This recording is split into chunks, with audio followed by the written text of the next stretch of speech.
erase this. 1 second.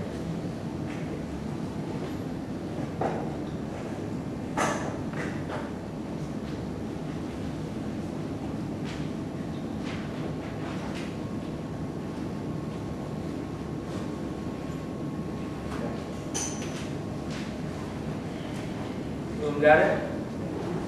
Okay. Now let's move to the discussion of the fair that we started yesterday. That's the more interesting stuff. We left out with the different categories of al-ism, that masdar, mushtaq, and jami'. Let's start with the category of al-fi'l.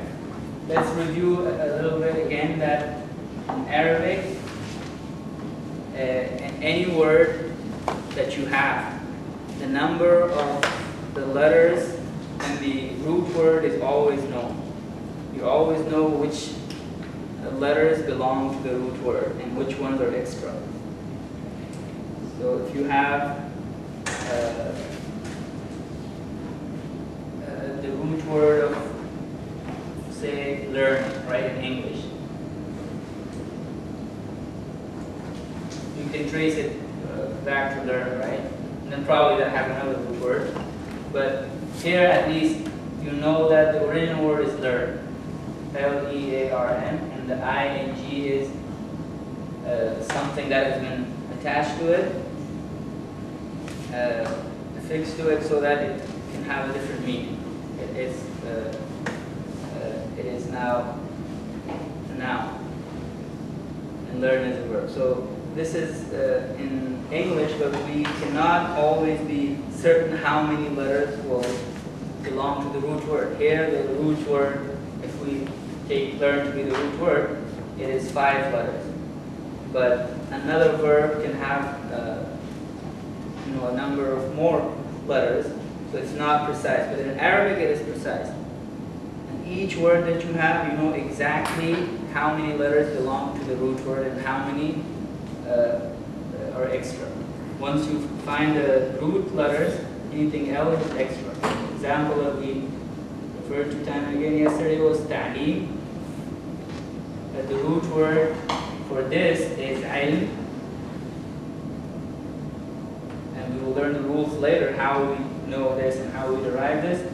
But for now, you know, it's enough to know that ayn, lam, and mim are from the root word. Everything else is extra, which is the ta and the ya are extra in this word. So in ta'lim, we know exactly anything that rhymes with ta'lim, like tahsil, ta'lim, tajdeed, and whatever. We know exactly that 3 letters will be original, everything else will be extra. The ta and ya will be extra. Okay?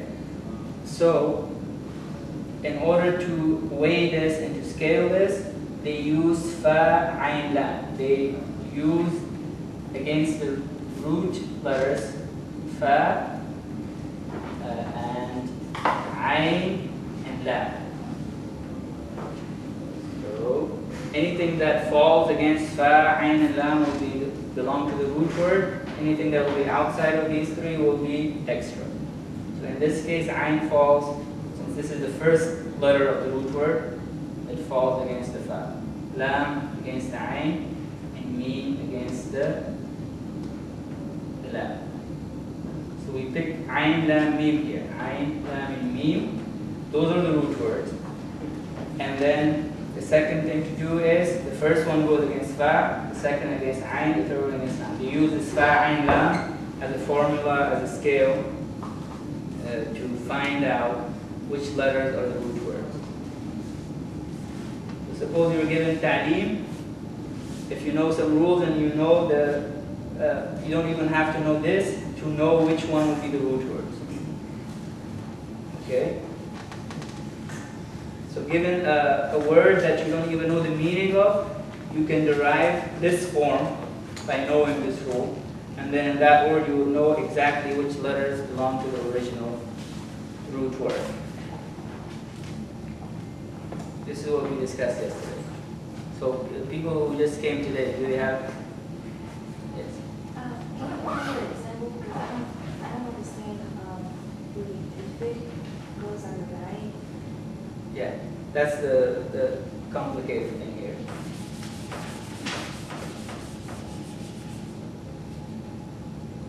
Okay, if we start from the root word here, ayn, lam, mim, let's change it to something else. For example, noon, sad, and ra, nasr, which is victory or help. So nasara or nasr is a root word. We don't have to know is it nasr or nasara or whatever. The important thing to know is noon, sad, ra. This is the root word. So noon, sad, ra is a root word. Each one is put against fa, ayn, and lam in this form. Fa, ayn, and lam. Okay? So in this root word, since it's 3 letters, we know exactly which one falls against which one. Noon against fa, the first one against fa, the second against ayn, the third one against lam. So now if we go and make it something like, say,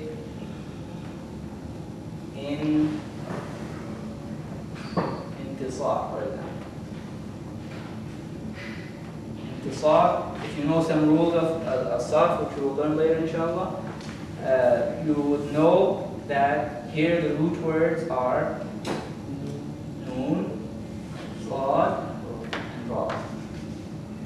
So you know that in this word intisar, the root letters are 3. Root letters are 3, noon, sad, ra, because of this. Because you know that it is taken from nasr. You either know this, or you know the formula by which you make intisar, which you will learn later inshallah. But if you know that formula, then you know that anything that rhymes with this, intisar, ifti'al, ihtijar, or whatever, then you know how to find the root letters by looking at this, and then by knowing that you put this against fa, this against ayn, and then this one against lam. Is it clear enough? Why are we learning the formula later? Because we need some more basic thing before we jump into the formula. So that's what we're going to do now, inshallah. So having discussed this, so how many letters? The question is how many letters in the root word? In al-ism, which is the noun, the root word can have 3, 4, or 5 letters. So remember that all the time. Ism, which is noun, the root word, of course from a noun we can derive another noun which can have a lot of more letters, but the root words can be 3, 4, or 5.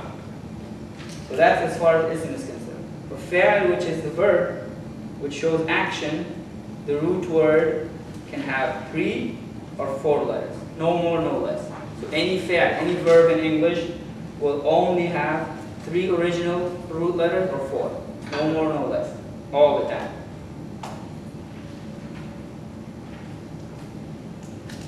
And that's what will take us to our next discussion, inshallah.